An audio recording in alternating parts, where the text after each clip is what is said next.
അടുത്ത ബ്രേക്കിംഗ് വാർത്ത വന്നിരിക്കുകയാണ്. Reporter evening breaking. ഇന്നലെ അന്തരിച്ച CPI നേതാവ് പി രാജു 71 ലക്ഷത്തിന്റെ സാമ്പത്തിക ക്രമക്കേട് നടത്തിയതിന് തെളിവില്ലെന്ന അന്വേഷണ കമ്മീഷൻ റിപ്പോർട്ട് പാർട്ടി ജില്ലാ നേതൃത്വം പൂഴ്ത്തിയെന്ന ആരോപണം. അച്ചടക്ക നടപടി ലഘൂകരിക്കാൻ നിർദ്ദേശം നൽകിയുള്ള റിപ്പോർട്ട് പി രാജുവിന്റെ മരണം വരെയും എറണാകുളം ജില്ലാ കമ്മിറ്റി പൂഴ്ത്തിവെച്ചെന്നാണ് പരാതി. ജനുവരി 21-നാണ് പാർട്ടി എറണാകുളം ജില്ലാ സെക്രട്ടറി KM ദിനകരന് കമ്മീഷൻ റിപ്പോർട്ട് നൽകിയത്.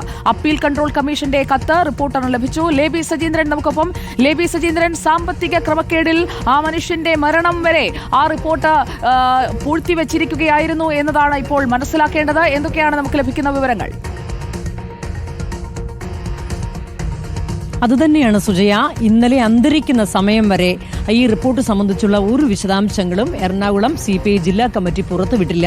ജനുവരി 21-ന് ഈ കമ്മീഷന്റെ റിപ്പോർട്ട് CPI ജില്ലാ സെക്രട്ടറിക്ക് തന്നെ കൈമാറിയതാണ്. എന്നാൽ അതിലൊന്നും തന്നെ നടപടിയില്ല.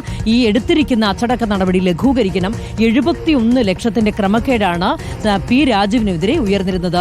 അദ്ദേഹം ജില്ലാ സെക്രട്ടറി ആയിരുന്ന കാലത്ത് നടത്തിയ സാമ്പത്തിക ഇടപാടുമായി ബന്ധപ്പെട്ടാണ് ഈ ക്രമക്കേട് പിന്നീട് വന്ന കമ്മിറ്റി ഉയർത്തിക്കൊണ്ടുവന്നത്. ഇത് അന്വേഷിക്കാനായി ജില്ലാ കമ്മിറ്റി തന്നെ നിയോഗിച്ച, പാർട്ടി തന്നെ നിയോഗിച്ച കമ്മീഷനാണ് ഇത്. ഈ കമ്മീഷൻ അന്വേഷിച്ചിട്ടാണ് ഇത്തരത്തിൽ 71 ലക്ഷത്തിന്റെ ക്രമക്കേട് കണ്ടെത്താൻ വിശദമായ രേഖകളെല്ലാം പരിശോധിച്ചു. എന്നിട്ടും ഇത്തരത്തിൽ ഒരു ക്രമക്കേട് കണ്ടെത്താൻ സാധിച്ചിട്ടില്ല.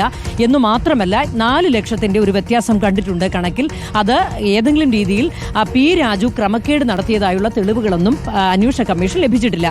അതിലൊരു ജാഗ്രത കുറവ്, സാമ്പത്തിക കാര്യങ്ങൾ കൈകാര്യം ചെയ്യുന്നതിൽ മുൻ സെക്രട്ടറി പി രാജീവിന് ഒരു ജാഗ്രത കുറവ് സംഭവിച്ചു എന്ന് മാത്രമാണ് കമ്മീഷന്റെ കണ്ടെത്തൽ.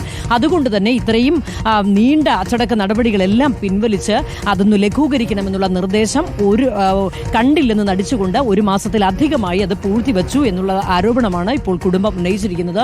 സ്വാഭാവികമായും ഇത് ജില്ലാ കമ്മിറ്റി ഉത്തരം പറയേണ്ട ഒരു വിഷയം തന്നെയാണ് സുജയ. കാരണം പി രാജു മരണാസന്നനായിട്ട് പോലും ഈ ഒരു റിപ്പോർട്ട്, അദ്ദേഹത്തിന് അനുകൂലമായി വന്നൊരു റിപ്പോർട്ട് ജില്ലാ കമ്മിറ്റി പൂഴ്ത്തിയിട്ടുണ്ടെങ്കിൽ കുടുംബം ആരോപിക്കുന്ന വിഭാഗീയത എറണാകുളത്തെ CPIക്കുള്ളിൽ ഉണ്ട് എന്ന് തന്നെ